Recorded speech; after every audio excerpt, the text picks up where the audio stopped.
What's up, everybody? I'm Ben, child of God and addict. Today we're going to be going through a video by Chase Hughes. He's got a lot of great stuff. I recommend that you watch all of it. This is about brain chemistry. It's about learning how to regulate the chemicals in your brain that control motivation, that control managing discomfort, impulse control, and that manage pushing through when times get tough and when you don't want to do it, when you want to give up and you want to quit. Norepinephrine is what helps you keep going. And if your brain chemistry is off, it doesn't matter how much willpower you think you have, you're not going to be able to stick to the changes you're trying to make.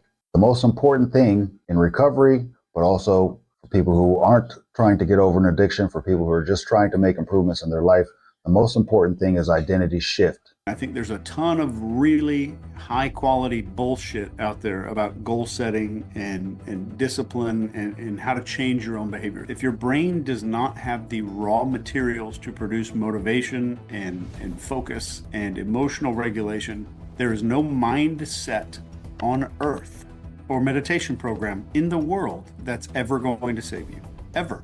So I don't care how disciplined that you think you should be. If the chemistry is off, the system fails, period. This is the basis of alchemy, the fundamentals of alchemy. Everything in the world is chemical change.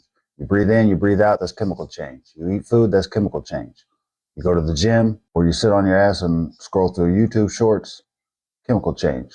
I used to get chemical change through drugs and alcohol, but that's not a good way to get it because of side effects and dependencies. In this video, he discusses ways to change your brain chemistry to reinforce the behaviors that you're trying to do. So it's not that you didn't accomplish your goals or you were weak or that you needed more discipline or more motivation. It's just that the system you're using is underpowered. So most people in this room don't have a discipline problem. You have a manufacturing problem. So neurotransmitters are not beliefs. But there are three big chemicals that decide if you're going to win. And I want to try to strip this down to what actually matters. And the first one is dopamine. And on our final exams, when I was in school for this, there were three words for all the neurotransmitters that we had to memorize, which was a great way to kind of shorthand it. And for dopamine in college, for me, it was drive, direction, and pursuit. Drive, direction, pursuit. So people say dopamine is pleasure. That's a lie. It's way completely false. Dopamine dysregulation is the cause of Parkinson's. It has nothing to do with pleasure. So dopamine is misunderstood. Dopamine is the signal that something is worth moving toward. So when dopamine is healthy, if I make some effort, it feels meaningful. If I make some progress in my life, it feels real. And the actions that I'm taking towards a goal or whatever feel really obvious. If dopamine's low in the brain, shit feels pointless. Planning replaces action. I'm going to do all these journals, the little one-year plans, little whiteboards. The word tomorrow becomes kind of a lifestyle for us. So think of dopamine as motivation. Dopamine is not happiness, it's motivation. And the second neurotransmitter is serotonin. And the three words I want you just to think about with serotonin is control, stability, and restraint. Serotonin is not happiness. I want you to think of serotonin as impulse control. It's the chemical that lets you pause instead of just reacting to something. It lets you delay gratification. It lets you stick with something when it gets uncomfortable. So if your serotonin is low, it looks like emotional volatility. You have more anxiety. You get pissed off more easily. It's I know exactly what I should do, but I can't make myself do it. So as an addict, when you stop using, this is all the symptoms that you have, all this insufficient amounts of serotonin, emotional instability, a lack of impulse control, a lack of being able to stick to it. You make a plan, but you don't stick to it. And the third chemical is norepinephrine. Norepinephrine. And the three words I want you to associate with this are readiness, energy, and backbone. So this is the one that people confuse with stress. But if you look at norepinephrine, it's regulated intensity. Healthy levels of norepinephrine feel like an alert sense of calm, like you're more resilient to stress, and like a readiness to act if something happens. Low norepinephrine is brain fog, avoidance, learned helplessness, fatigue that sleep won't fix. And if your norepinephrine's too high, we have anxiety and panic and burnout and definitely going to get some insomnia there. So the first two, dopamine and serotonin, are pretty well known. People talk about those a lot. Norepinephrine is something that's new to me. I've never heard of it before I got into recovery, but it's just as important to have a regulated level of norepinephrine as it is for dopamine and for serotonin. Vitamin and mineral deficiencies don't just happen to malnourished kids in Somalia. They happen to people that are stressed, that live a busy life, that are disciplined, people who push through stuff, people who skip meals, people who sleep like shit, people who live on a whole lot of caffeine and adrenaline. So I just want you to write this one thing down. Stress burns nutrients. And if I have less nutrients, I have inflammation. And inflammation blocks the absorption even further. And then sleep deprivation wrecks our receptor sensitivity, the receptors that we need to absorb all this good stuff. So you can eat the most perfect diet ever and still be super depleted. So your body is not failing on its own. It's adapting to essentially what you're doing to it is abuse. So this is really important. The fuel that you put in has a lot to do with the output. What you put in determines what you get out.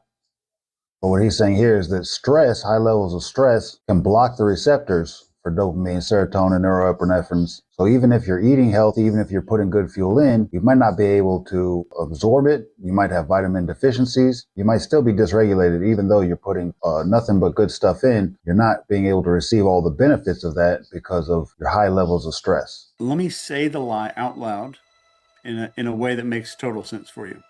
If you define your goal clearly enough, if you want it badly enough, and you visualize it long enough, your behavior is going to start aligning. That sounds reasonable, but it's absolutely, completely wrong. Because what is that assuming? When you go watch a Tony Robbins goal setting video, what's it assuming? It assumes that you're a rational decision maker. You have stable motivation. It assumes that you have stable motivation that never goes away. It assumes a completely cooperative nervous system that's running on balanced neurotransmitters and has no deficiencies. And it also assumes a brain that prioritizes the future over the present. Not one of those things describe a human being under stress. That's something we talk about a lot on this channel, prioritizing the future over the present. Don't do what makes right now me happy. That's what we did when we were in our addiction, doing what makes right now me happy. In recovery, you have to do what makes future me happy. What's good for future me? You have to make a bargain with the future. Everything that you're doing today is not for today. It's for tomorrow. So if your identity says, I'm the kind of person who quits, I quit everything, I'm inconsistent, I always fall off, I start everything great and I finish everything in a shitty way. Your nervous system will protect that story no matter how badass and pretty and awesome the goal is. The brain values predictability above success. I'm going to say that again. That's very important.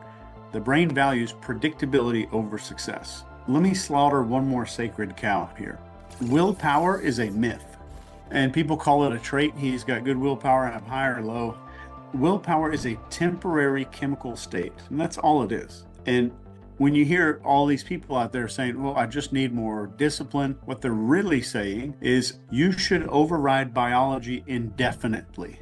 You do not have habits the way that people talk about habits. You have an identity that produces predictable behavior. That's what you call habits. You have an identity that produces predictable behavior. And so without an identity shift, no real change is possible. The Bible says, if any man be in Christ, he is a new creation. The old self has passed away.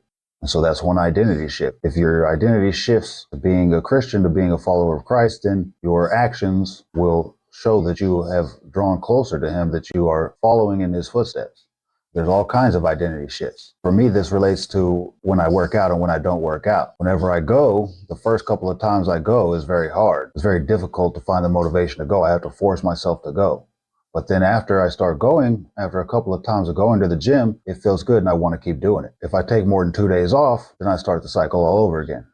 Sometimes those 2 days turn into 2 weeks or 2 months. And it's because of how am I identifying myself? Am I a person who prioritizes my health, who prioritizes my mental health? Because a lot of the reason that I work out is not for my body. That's just a side benefit. It's to keep my head in the right space. Identity is what your nervous system predicts you will do under pressure. That's identity. That's all it is. So your brain has one big sacred rule is do not violate the story. Do not violate the story. The big roadblock is that identity change feels like death. So you're behaving in a way that contradicts your identity. You're violating your brain's number one rule: stay with the story. You're violating the rule of the brain. So your brain experiences this as danger, exposure. I'm going to get judged. There's a loss of belonging, a loss of predictability. So you have to destroy the old one first. So there's Identity shift feels like death because basically it is. The old you has to die off in order to make room for the new you to grow. There's three mechanisms that change identity fast, especially if you're manipulating another person: embarrassment, disgust, and aversion. Those three things you can change an identity. But we're doing it to ourselves. So we stop forever for the rest of your life. Stop saying, I'm working on myself or I'm trying to change, and start being disgusted with that other version of yourself. Absolutely nauseated, disgusted. You always repeat the phrase, that version is beneath me. That behavior is unbelievably embarrassing. That behavior is disgusting. That thought process is disgusting. I don't recognize myself when I act like that. A lot of people who do self-help podcasts and self-improvement content, they talk about positivity and always being positive and always speaking kindly to yourself. And there is a use for that, but you're not always doing great. You can't always tell yourself you're doing great. A little bit of shame is very useful. If you're ashamed of what you did, then you won't want to do that again. You won't want to feel that shame again. So avoidance of the negative is sometimes more powerful than reaching for that positive. We're going to employ another tactic that narcissists use and cults use on ourselves. And this one is shame. Shame is a fast controller of human behavior. Uncontrolled shame is destructive. Targeted shame, if it's aimed at a specific behavior or an identity pattern, is one of the fastest ways to change. The reason for this is because shame is a social survival signal. It tells the mammalian brain, this behavior threatens my standing. And standing, or reputation, matters more than comfort every single time. If continuing your old behavior feels comfortable, then you haven't killed the identity yet. That's a good rule. So the goal is this. Here's the number one goal that I want you to set for the new year. My old behaviors feel awkward. My old excuses sound stupid. And my old routines feel foreign. That's how you know it's working, if those three come true. If you think motivation is the problem, this is dopamine depletion, overstimulation, or you're lacking visible or monitored progress. So the thing that you need to do here is shrink the task until completion is absolutely guaranteed. You introduce these little measurable wins, and you remove all novelty drains from your life.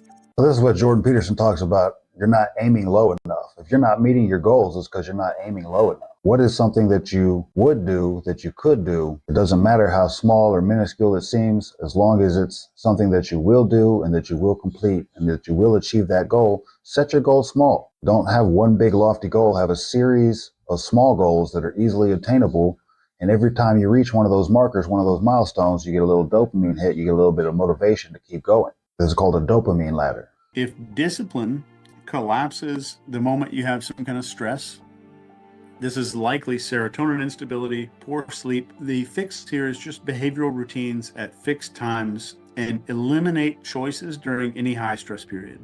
If you're the type who avoids hard stuff, this is norepinephrine, threat sensitivity, learned helplessness. You need short, controlled exposure to discomfort if this is you. So this could be super cold water, like taking a cold shower in the morning. I personally prefer James Bond showers, is what I call them. I start off with a hot shower and just kind of gradually turn that thing down as I'm getting through. So if you're the type that starts strong and fades out, the likely causes of this is novelty-driven dopamine. And what you're lacking is ritual. And I just want you to maybe write this down if it's necessary for you. Behavior will change chemistry faster than any thought in your life ever will. You cannot think your way into confidence. This is what we talk about a lot on this channel also. You don't wait to feel like doing it. You make a choice. You start doing the thing, and then the feelings that motivate that, the feelings that reinforce that will come later. He says the fastest way to create this chemical change, to regulate these chemicals, is through action. It's through your behavior. Behavioral changes, your body will have to get in line. Your body will have to, under targeted limited stress, will have to adjust. You have to create new paths for dopamine. You have to regulate your sleep. and you have to regulate your stress in order to keep your serotonin levels right. And you have to expose yourself to small amounts of discomfort, change that you don't want to make in order to get your norepinephrine levels up. Until next time, tend your gardens.